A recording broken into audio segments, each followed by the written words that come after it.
Sir ખાસ કરીને જે કૂતરાઓ આક્રમક ન બને એના માટે મહાનગરપાલિકા દ્વારા ખાસ કાર્યવાહી કરવામાં આવી છે. શું કાર્યવાહી છે અને ગુજરાતમાં કઈ કઈ જગ્યાએ થાય છે? ગુજરાતના લગભગ દરેક કોર્પોરેશનમાં આપણે આ શ્વાનની રસીકરણ અને ખસીકરણની કામગીરી કરવામાં આવે છે. એમાં રાજકોટ મહાનગરપાલિકા દ્વારા એક રસીકરણ અને ખસીકરણની કામગીરી પણ ચાલુ છે.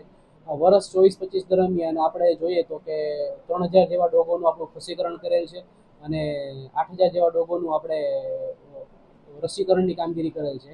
એક રાજકોટ મહાનગરપાલિકા દ્વારા એક 2016-17થી એક અભિગમના ભાગરૂપે જે શ્વાન ગંધીકરણમાં ડોગોને આવરી લીધા છે એ ડોગોને ફરીથી આપણે હડકવા વિરોધી રસીકરણ કરીએ છીએ. અત્યારે એનું 7મું રાઉન્ડ ચાલુ છે.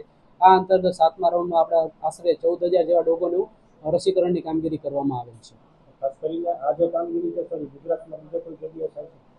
ફરીથી ડોગમાં જે છે સ્ટ્રે ડોગમાં ફરીથી રસીકરણની કામગીરીની રાજકોટ મહાનગરપાલિકા સિવાય એક પણ કોર્પોરેશનમાં ચાલી રહેલી નથી.